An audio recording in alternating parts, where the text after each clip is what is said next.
I used to believe that every family had its share of secrets, but ours was built entirely on one. It was the kind of secret that waits patiently in the dark, whispering through the walls, shaping your entire life before you even know it exists. My name is Evelyn Marlowe, and what I am about to share is not just a story. It is a confession. It is the truth that almost destroyed me, and somehow, it also set me free. It began on a quiet Tuesday afternoon in Willow Springs, a small town that looked peaceful on the outside but hid more sorrow than the eye could see. The air smelled of rain, and the wind carried a strange stillness. I remember walking into the house I grew up in. It was silent, too silent, the kind of silence that makes you feel like you have just stepped into a memory you do not belong in. That day, I decided to clean out my mother's old piano room. She had been gone for years, but her things were still there, untouched and waiting. I lifted the lid of the piano, expecting dust and silence. Instead, a yellowed envelope slipped out and landed at my feet. It looked ancient, delicate, but the handwriting was unmistakable. It was my mother's. My heart began to race. I sat on the floor, my hands trembling as I opened it. The first words burned themselves into my mind. To my daughter, forgive me for the truth you were never meant to know. I must have read that line 100 times. My hands went cold. I could feel something breaking deep inside me even before I knew what the truth was. As I kept reading, my world began to unravel. The man I called my father, Daniel Marlowe, was not my biological father. My real father was someone else, someone my mother had loved in secret. For a long time, I just sat there, frozen. Every childhood memory suddenly felt foreign, like watching someone else's life. All the times my father looked at me with a strange emptiness in his eyes, all the moments I could not explain his distance, suddenly it all made sense. That night, I could not sleep. I waited until the house was quiet and went to his study. The smell of old books and whiskey filled the air. He was sitting there in his armchair, staring at nothing. I held out the letter, my heart in my throat. He did not ask where I found it. He did not even look surprised. He just sighed and whispered, "I wondered when you would find out." He told me everything.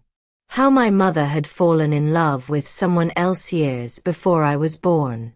How he found out about the affair but still chose to stay. How he decided to raise me, knowing I was not his. He said he did it out of love. But to me, it felt like my entire existence had been a lie. For days, I wandered the house like a ghost. I did not know who I was anymore. The reflection in the mirror looked like me, but she was not.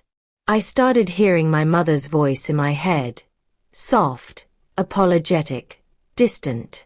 Her laughter in old videos began to sound different, forced. Every photograph became a question. Every smile, a mask. And then came the second discovery, the one that shattered what was left of my world. I was going through her old journals, desperate for answers, when I found one that stood out. The pages were filled with words written in her delicate script, except for the last entry. It ended abruptly. "If anything happens to me, it will not be by chance." Those words haunted me.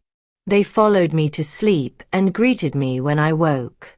I took the journal to Detective Clara Hensley, my childhood friend who now worked in the local police department. She promised to look into it quietly. A week later, she stopped answering my calls. Then the strange things began. My car alarm would go off at night. I heard footsteps outside my window.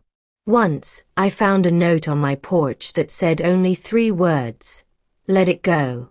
I tried to convince myself it was paranoia, but deep down, I knew someone did not want me to keep digging. One evening, I came home and found my father sitting alone in the dark.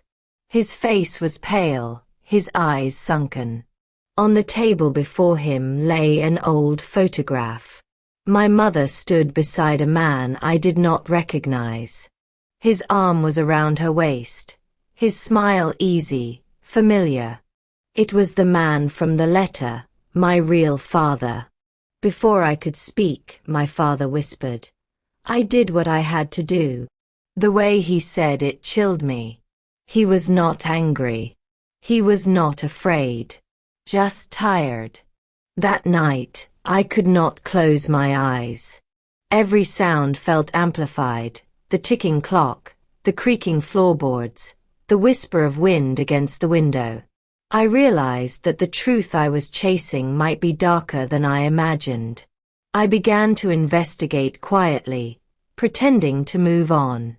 I gathered old records, talked to neighbors, searched through archives. The deeper I went, the more tangled the story became. My mother's death had not been simple. There were inconsistencies in the reports, missing documents, and people who suddenly refused to talk. One afternoon, I met an old woman named Mrs. Calloway, who had been our neighbor when I was a child. Her eyes filled with tears when I asked about my mother. She said softly, she was scared near the end, always looking over her shoulder. I told her to leave town, but she said it was too late. Too late for what? That night, I confronted my father again. His silence said more than any confession ever could. He looked at me broken and said, she wanted to leave. I could not let her destroy everything. It hit me like a storm. My father, the man who raised me, who taught me how to ride a bike, who bandaged my knees, had also been the reason my mother never got to say goodbye. I felt rage. I felt grief. But most of all, I felt pity. Because beneath his guilt, I could still see love. A love that had turned into obsession. I packed my bags that night and left the house. I did not tell anyone where I was going. I needed distance, air, space to breathe again. I rented a small apartment near the coast and spent my days writing everything down. Every detail. Every memory. Every truth. It became my therapy. Months passed before I returned to Willow Springs. When I did, the house felt different, emptier, quieter. My father was gone. He had left behind a letter of his own. It said, I kept your secret because I loved you. I kept her secret because I could not live without her.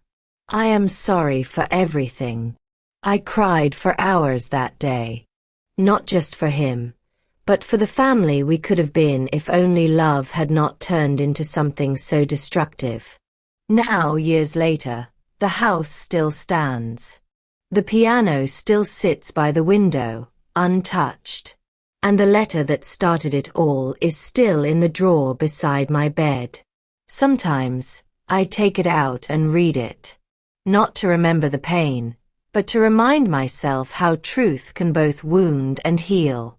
Because the truth, no matter how painful, sets you free. And if there is one thing I have learned, it is that silence protects no one.